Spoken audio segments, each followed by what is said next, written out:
So after reading that book, I was enjoying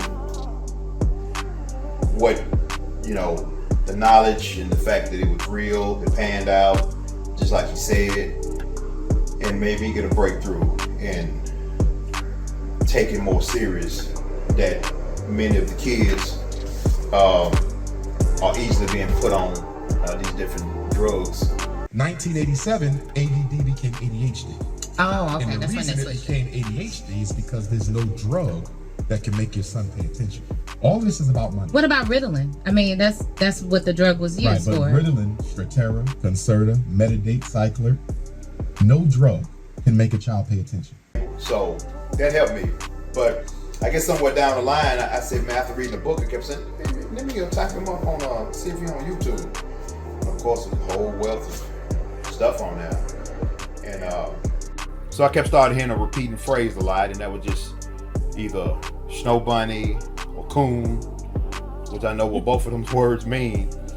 But then he got to and he had the right to say that if that's what he felt about whoever the particular person he was talking about. But when he started to put that label on anybody that has a Caucasian girlfriend or wife, whether it's a celebrity, whether it's a star, he didn't care if they done been through the school of hard knock together and this was a solid person, he just was gonna call them regardless. Dr. Umar is one of the most controversial figures in internet history. When you marry a white woman, you are investing in white supremacy. Correct. But I would say, listen, your wife is white.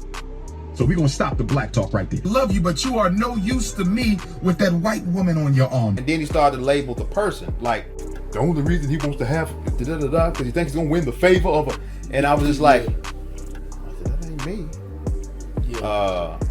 By the way, I have a Caucasian wife. Right. But, and it just, I kept saying, well, I don't agree that he got to put the one shoe fits all for everybody, and that being a reason, for having a Caucasian wife. Same way, the Klan or skinheads or whatever, or people who say white power, the same way they got the right to say we want it all to be white. Yeah. I can understand him saying, let's empower black. Yeah. So that wasn't the problem. It's almost like you stereotyping somebody, or you casting something on somebody and saying, here's what you was thinking when you married that person. Yeah. Or here's what you think when you. But what's called that what you just said? Yeah. Envy got on him, or it could have been Charlemagne said, well, what about, because he talked about he a relative of Frederick Douglass. Right. Well, Frederick Douglass was married to a white woman. But he had a black one first. Right. But he said, what about them? I forget what his response was to it.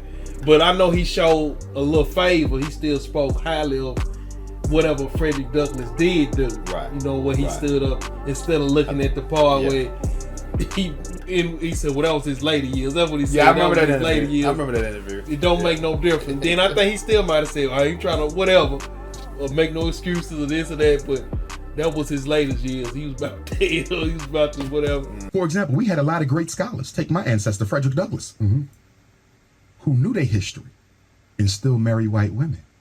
How did that happen? Now, yes, he was an old man. I give him that. His first wife, Anna Murray Douglas, a blue, black, purple chocolate woman with nappy hair of 50 years, who birthed all of his children. It was after she died that he married the white woman, but nonetheless, he married a white woman. Had Frederick Douglass not married that white woman, he would be undisputably the greatest black leader that ever walked on American soil. But still, like, even with him saying that,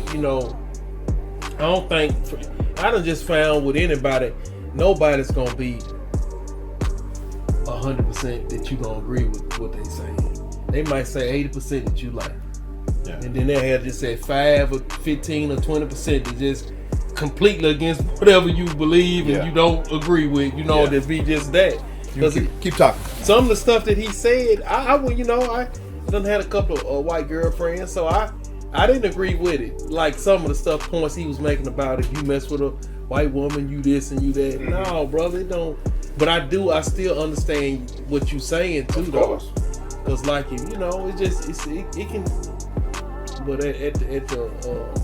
for the most part, I didn't agree with some of the stuff, but a lot of stuff I agree with him. But I know how to agree and disagree. Right. You know what I'm saying? We got a saying for that. We call it chew the meat and spit out the bones, or either chew the meat and spit out the fat. Meaning take in the stuff that that's helpful for me, that's gonna feed me, and then spit out. I don't know about that, or I'm gonna do some more research on that. And that's how you do that. Yeah.